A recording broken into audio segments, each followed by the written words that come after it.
सो finally guys solo levelling series 4 का third episode आ चुका है। तो गाइस पिछले एपिसोड में हमने देखा था कि जिनो अपनी फैमिली को बताकर और मिस्टर गो से हाथ मिलाकर जिनो जापान की तरफ जाने के लिए रेडी हो जाता है और जापान पहुंचते वहां के न्यूज वाले इसकी फोटो लेने लगते हैं। अब आगे फिर हमें जापान के सीन को दिखाया जाता है जहाँ पर वहाँ के फौजी वहाँ के जख्मी बंदों को ट्रक में बिठाकर हॉस्पिटल की तरफ ले जाने की कोशिश कर रहे होते हैं। लेकिन तभी एक फौजी वहाँ के डॉक्टर से बोलता है कि ट्रक में इतनी जगह नहीं है कि हम इतने बंदों को ले जा सकें, इसलिए हमें कुछ बंदों को यहीं पर ही छोड़ना होगा। ये सुनकर वो डॉक्टर बोलता है कि तुम पागल हो गए हो क्या, इतने ज्यादा मरीज अभी पड़े हुए हैं, हमें इन सभी को हॉस्पिटल जल्दी से जल्दी ले जाना होगा। ये सुनकर वो फौजी चिल्लाता है और बोलता है कि हमें उन लोगों की फिक्र करने की कोई जरूरत नहीं है जो मरने वाले हैं और जायंट मॉन्स्टर इधर ही आने वाले हैं, और अगर वो आ गया तो हम भी नहीं बचेंगे। ये सुनकर वो डॉक्टर बोलता है कि मैं इन सभी को छोड़कर कहीं भी नहीं जाऊंगा, मैंने अपनी वाइफ से वादा किया था कि मैं इन सभी को बचाऊंगा।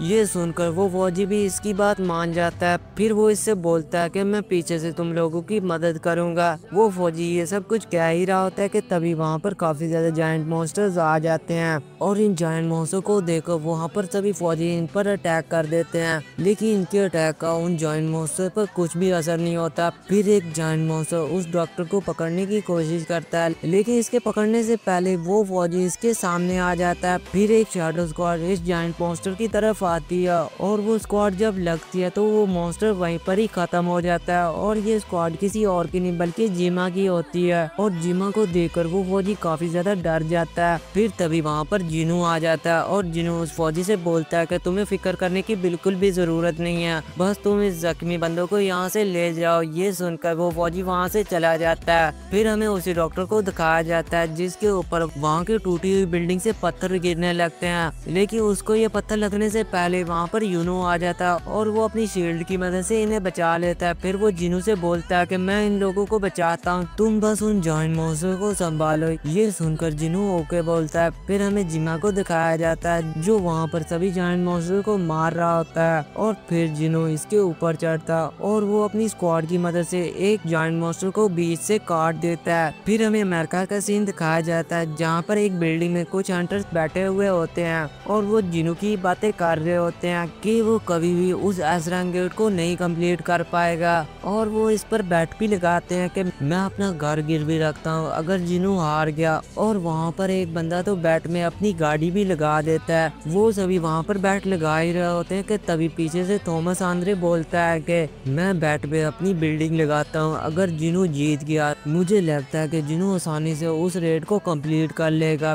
फिर थॉमस आंद्रे इनसे और भी बोलता है कि वैसे तुम लोगों को याद है ना कि यहाँ पर भी एसरंग गेट ओपन हुआ है और मैं तो ये सोच रहा हूँ कि कल की रेड में तुम लोग कितने बचोगे। ये सभी बातें सुनकर वो सभी इसे पागल समझने लगते हैं और इसकी बातों को इग्नोर करते हैं। फिर हमें दिखाया जाता है कि अमेरिका में भी एक एसरंग गेट ओपन हुआ है। फिर इन सभी के बाद हमें फिर से जापान का सीन दिखाया जाता है जहाँ पर वो कैमरामैन अभी भी वहाँ पर सब कुछ रिकॉर्ड कर रहा होता है और वो वहाँ पर क्या देखता है कि जिनू के शैडो वहाँ के जायंट मॉन्स्टर को काफी बुरी तरह मार रहे होते हैं। फिर हमें एक बच्ची को दिखाया जाता है जो एक जायंट मॉन्स्टर से बचकर भाग रही होती है और वो जायंट मॉन्स्टर इसे पकड़ने ही लगता है कि तभी वहाँ पर अदरीस आ जाता है और वो इस जायंट मॉन्स्टर के एक हाथ को काट देता है और वो इस बच्ची को भी बचा लेता है। फिर आयरन वहाँ पर आता है और वो अपने एक अटैक से उस जायंट मॉन्स्टर को मार देता है। उस जायंट मॉन्स्टर को मारने के बाद आयरन जोर से रोर करता है, लेकिन जब वो उस बच्ची की तरफ देखता है तो वो हल्का सा मुस्कुराता है। फिर अदरीस उस बच्ची के ऊपर हाथ रखता है और ये सब कुछ वहाँ पर जिनू भी देख रहा होता है। फिर तभी जिनू के पास एक फौजी आता है और वो इन सभी के लिए जिनू का शुक्रिया अदा करता है, लेकिन जिनू उल्टा ही उसका शुक्रिया अदा करने लगता है कि तुम बहुत अच्छे फौजी हो और तुमने बहुत से लोगों की जान बचाई है। और ये सभी बातें सुनकर वो फौजी वहाँ पर बहुत ज्यादा खुश हो जाता है। फिर जिनू यूनू से बोलता है कि इस फौजी को यहाँ से लेकर चले जाओ। इन दोनों के जाने के बाद जिनू वहाँ पर सभी मरे हुए जायंट मॉन्स्टर्स के पास आता है और इनके पास आते ही जिनो वहाँ पर अराइज बोलता है, जिसे उनकी शैडो इसकी शैडो सोल्जर बन जाती हैं। फिर इन सभी के बाद हमें जापान के हेडक्वार्टर का सीन दिखाया जाता है, जहाँ पर वहाँ के लोग मासामोटो को बताते हैं कि अब सब कुछ हमारे कंट्रोल में है और जिन्होंने वहाँ पर सब कुछ संभाल लिया। ये सुनकर मासामोटो वहाँ पर काफी ज्यादा चौंक जाता है और फिर मासामोटो अपने मन में बोलता है कि गोटो ने बिल्कुल सच कहा था और मैंने जब पहली बार जिनु की आंखों में देखा था। फिर हमें पास का सीन दिखाया जाता है, जहाँ पर मासामोटो ने पहली बार जिनु को देखा होता है और जिनु को देखते मासामोटो अपने मन में कहता है कि मैंने हजारों हंटर्स को देखा हुआ है, लेकिन जिनु जैसा आज तक मैंने हंटर नहीं देखा है। फिर मासामोटो जिनु का वहाँ पर वेलकम करता है और जिनु को वहाँ पर बोलता है कि माफ करना मिस्टर संग, यहाँ की सिचुएशन को देखकर मैं आपको खास ट्रीट नहीं दे सकता। फिर मासामोटो बोलता है कि जायंट्स यहीं पर ही आ रहे हैं और आपको ओसाका को डिफेंस करना है। ये बोलकर फिर मासामोटो अपने मन में बोलता है कि जिनु ताकतवर तो है, लेकिन इतना ज्यादा भी नहीं कि वो अकेले उस एस रैंक गेट को कंप्लीट कर सके। फिर मासामोटो जिनु से बोलता है कि हमें कुछ और कंट्री से भी नेगोशिएशन करनी चाहिए उनके हंटर्स लेने के लिए। ये सुनकर जिनु बोलता है कि इसकी कोई भी जरूरत नहीं है। ये सुनते वहाँ पर जो सभी लोग होते हैं वो काफी ज्यादा चौंक जाते हैं और मासामोटो जिनु से बोलता है कि आखिर तुम्हारा क्या प्लान है। और प्रेजेंट में मासामोटो बोलता है कि शायद जिनु का यही प्लान है, अकेले उस एस रैंक गेट को कंप्लीट करना। फिर हमें जिनु को दिखाया जाता है जो वहाँ पर सभी जायंट मॉन्स्टर की शैडो को स्टैक करने के बाद इनके नाम रखने का सोचता है और वो इनके नाम रखने में ज्यादा देर नहीं करता और वो बस इनका नाम 1 2 3 4 रख देता है। फिर वो यूनो से थोड़ा सा आराम करने को कहता है ताकि वो फाइट के लिए रेडी हो सके। फिर हमें जिनु के शैडो सोल्जर्स को दिखाया जाता है जो वहाँ के जायंट मॉन्स्टर्स को मार रहे होते हैं। और फिर वहाँ पर सबसे बड़ी बात क्या होती है कि उस एस रैंक गेट की वजह से वहाँ पर कुछ छोटे मोटे गेट भी ओपन होने लगते हैं और उनमें से भी कुछ लो लेवल भी निकलने लगते हैं। फिर हमें डेंजन ब्रेक के 7 दिन के बाद वाला सीन दिखाया जाता है, जहाँ पर यूनो और जिनु सिटी में चल रहे होते हैं और फिर वहाँ पर इनके पास हानाकावा आती है। हानाकावा को देखकर जिनु इससे पूछता है कि यहाँ पर कोई भी हंटर नहीं है। इस पर हानाकावा कहती है कि आपने ठीक कहा, यहाँ पर कोई भी हंटर नहीं है और यहाँ पर टोक्यो में हमारा बहुत नुकसान हुआ है उन जायंट मॉन्स्टर्स की वजह से, जिसमें हमारे 3 एस रैंक हंटर्स मारे गए और इनमें यूरी लोफर भी था। ये सभी बातें सुनकर जिनु इससे बोलता है कि तुम्हें अब फिक्र करने की बिल्कुल भी जरूरत नहीं है, अब उस जायंट मॉन्स्टर से लड़ने का वक्त आ गया है। ये बोलकर फिर जिनु सिटी की तरफ देखता और सिटी की ये हालत देखकर जिनु वहाँ पर सोचता है कि ये तो डीमन कैसल की तरह लग रहा है। क्या सिस्टम ने मुझे डीमन कैसल में यही हिंट दिया था और आर्टिटेक्ट ने भी मुझे इस चीज की पूरी बात नहीं बताई थी। फिर जिनु और भी सोचता है कि डीमन कैसल ने शायद मुझे यहाँ का फ्यूचर बताया था और मैं इस चीज को यहाँ पर रोक कर ही रहूंगा। फिर जिनु हानाकावा से बोलता है कि अब शुरू करते हैं। ये सुनकर हानाकावा कहती है कि बाकी हंटर्स को तो आ लेने दे,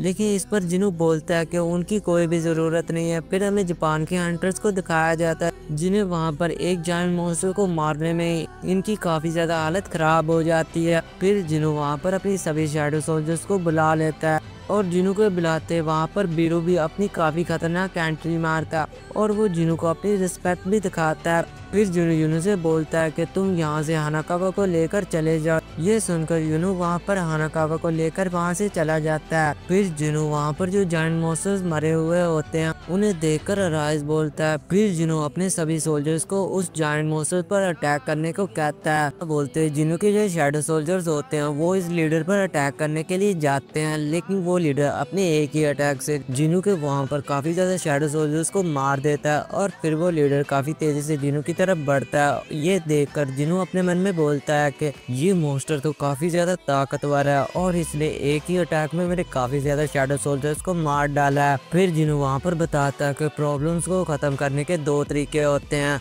जिसमें एक तो ये होता है कि प्रॉब्लम से भाग लिया जाए ताकि वो प्रॉब्लम हमारे पास ना आ सके। दूसरा ये होता है कि प्रॉब्लम को जड़ से ही उखाड़ दिया जाए है। फिर हमें वहाँ पर क्या दिखाया जाता है कि टैंक उस लीडर पर अपना फायर अटैक करता है, लेकिन वो लीडर इसके इस अटैक को अपने हाथ से रोक लेता है। फिर एक शैडो सोल्जर उस पर पीछे से अपना अटैक करने वाला होता है, लेकिन तभी वो लीडर अपने एक ही स्क्वाड अटैक से उसे वहीं पर ही खत्म कर देता है। फिर हमें वहाँ पर क्या दिखाया जाता है कि जिनों के जो शैडो सोल्जर्स होते हैं वो इस लीडर के पैरों के ऊपर चढ़ने की कोशिश करने लगते हैं, लेकिन वो लीडर एक ही बार में अपने पैर को हिलाता है, जिससे वहाँ पर जिनों के सभी शैडो आर्ट्स खत्म हो जाती हैं। ये देखकर बीरू को वहाँ पर काफी ज्यादा गुस्सा आता है और वो वहाँ पर जाने की सोचता है, लेकिन जिनू बीरू और अदरीस को वहाँ पर रोक कर रखता है। फिर वो अपने मन में कहता है कि मैं उस लीडर से इतना रिस्पेक्ट तो करता था और मेरे पास इतना माना है कि मैं उस वक्त तक इस पर अटैक करता रहूंगा कि जब तक मुझे इसकी कमजोरी नहीं मिल जाती। और फिर हमें वहाँ पर क्या दिखाया जाता है कि वो लीडर काफी तेजी से जिनू के सभी शैडो सोल्जर्स को मारी जा रहा होता है, जिससे जिनू का जो माना होता है वो भी काफी तेजी से कम होने लगता है। ये देखकर जिनू अपने मन में बोलता है कि इसकी पूरी बॉडी तो एक शील्ड की तरह लग रही है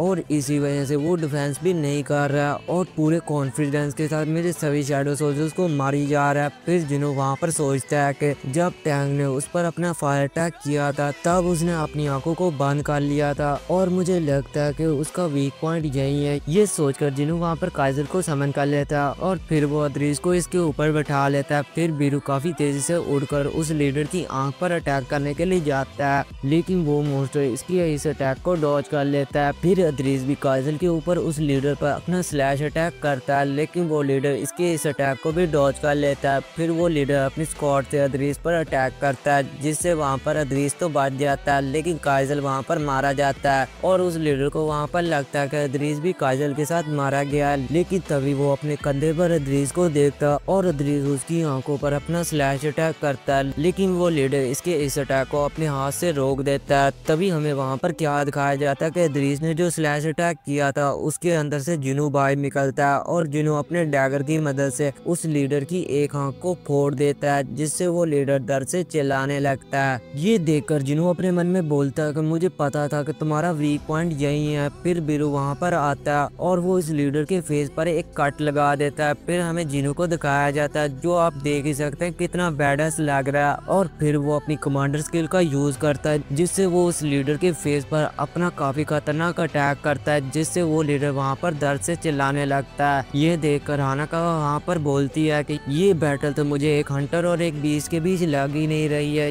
ये बैटल तो मुझे दो मॉन्स्टर्स के बीच लग रही है। ये सुनकर जिनू भी वहाँ पर मुस्कुराता है। फिर जिनू उस लीडर पर अपने डैगर की मदद से काफी तेजी से उसकी एक आंख पर अपना अटैक करता है, जिससे उस मॉन्स्टर की एक आंख पूरी तरह से फूट जाती है। फिर जिनू वहाँ पर बीरू को बुलाता है और बीरू जिनू की आवाज सुनते तेजी से उस लीडर की फूटी हुई आंख के जरिए उसकी बॉडी के अंदर चले जाता है, जिससे वो काफी ज्यादा दर्द से चिल्लाता है। फिर जिनू बाहर से इस पर अटैक करता है और अंदर से बीरू इस पर अटैक करता है, जिससे वहाँ पर उस लीडर के मुंह से खून आने लगता है और वो लीडर वहीं पर ही खत्म हो जाता है और ये एपिसोड भी यहीं पर खत्म हो जाता है। तो गाइज अगर आपको इसका पिछला एपिसोड देखना है तो मेरे फेस पर जो वीडियो आ रही है उस पर क्लिक करें, मैं आपसे वहीं पर ही मिलूंगा। Good bye.